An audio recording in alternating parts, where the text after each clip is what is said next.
Philadelphia, 1787. 55 representatives have come from throughout the young nation to establish a new form of government. They're about to put the final touches on what we'll come to know as the Constitution of the United States. What are they thinking as they stand on the precipice of this defining historical moment? Are they thinking that they'll set an example of freedom for people around the world? Are they thinking that they're witnessing the birth of a nation that will someday be the most powerful on the globe? Actually, at least one of them, a very famous one of them, is thinking, it's possible that our whole plan here kinda sucks. Ben Franklin, ladies and gentlemen. Here at Kite and Key, we make no secret about our affection for Benjamin Franklin. Named the company in his honor, made a whole video about it, forced every member of the staff to get this haircut. Yeah, there were lawsuits. Now, don't get us wrong. We're not saying Benjamin Franklin was perfect or even particularly close. After all, this is the guy who wanted to remove the letter C from the alphabet, and the letter J, and the letters Q, W, X, and Y. Yeah, we don't get it either. But here's the thing. One of Benjamin Franklin's best traits was that he knew he wasn't perfect. Here's what we mean. When America's founders gathered in Independence Hall to write the Constitution, Franklin was 81 years old. And while today that would make him the youngest member of the U.S. Senate, back then it meant that he was the senior statesman at the Constitutional Convention, the person whose opinion commanded the most respect in that room.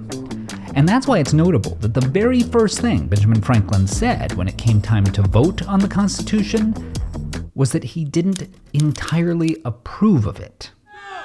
But here's what's interesting. Franklin didn't bring up his objections to explain why he was voting against the Constitution. He brought them up to explain why he was voting for it. Wait, what? Because the second thing he said was that his opinion might be wrong. One of the lessons age and experience had taught him, he told the delegates, was that just because something isn't perfect doesn't mean that it can't be good. So, despite his concerns, Franklin announced that he was supporting the Constitution because I expect no better, and because I am not sure that it is not the best. Now, that may not be the world's most ringing endorsement. It's basically 3 stars on Yelp, but here's the thing.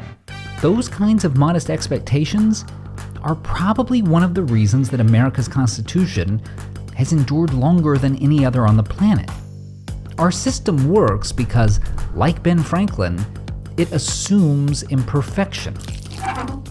Think about it. Why does America have a system of checks and balances in which Congress, the president, and the courts can all counteract each other's powers? Because we know that presidents, members of Congress, and Supreme Court justices aren't infallible, and somebody has to be able to hold each of them to account. Why do we have a Bill of Rights? Because the Founding Fathers worried that without one, politicians couldn't necessarily be trusted to protect our most basic freedoms. In fact, America's entire system of government is designed on the assumption that we'll have to live with imperfect leadership. That's why James Madison, in many ways the intellectual architect of the Constitution, noted in his defense of the document that enlightened statesmen will not always be at the helm, which is a very elegant 18th century way of saying, we're going to elect our fair share of morons. And let's be honest, regardless of your political views, you probably think we've elected our fair share of morons. And yet, we're still standing. By denying any of them too much power, we make sure that the system endures, and the country always comes out relatively unscathed on the other side. That we got a system of government this resilient defied the odds, for another reason that Ben Franklin pointed out in Philadelphia. As he noted, delegates to the Constitutional Convention came from all over the country, bringing a wide variety of beliefs, preferences, and regional biases. It was impossible to build a system that each one of them could endorse without reservations, and yet they all made the concessions necessary to make it work. And if anything, this is something that Americans should be even more proud of today. After all, in Franklin's era, diversity was when a white guy from Massachusetts met up with a white guy from Connecticut.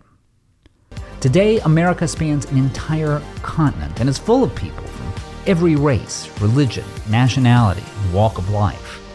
And yet for all our differences, we still manage to make it work.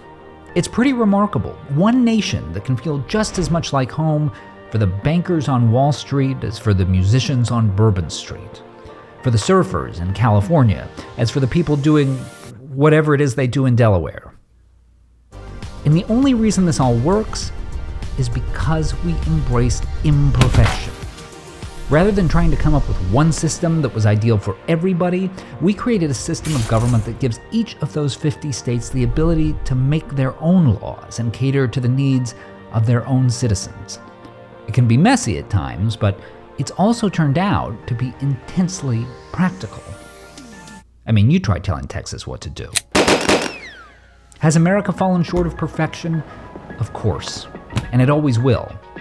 But we've still done pretty well for ourselves, and it's probably because Ben Franklin was on to something.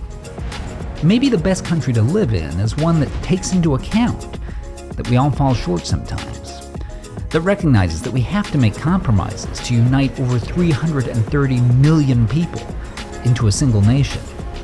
Maybe the best country to live in is one that's imperfect by design. After all, it's served us well for nearly 250 years. And if we keep going, who knows? Maybe 3.5 stars on Yelp someday.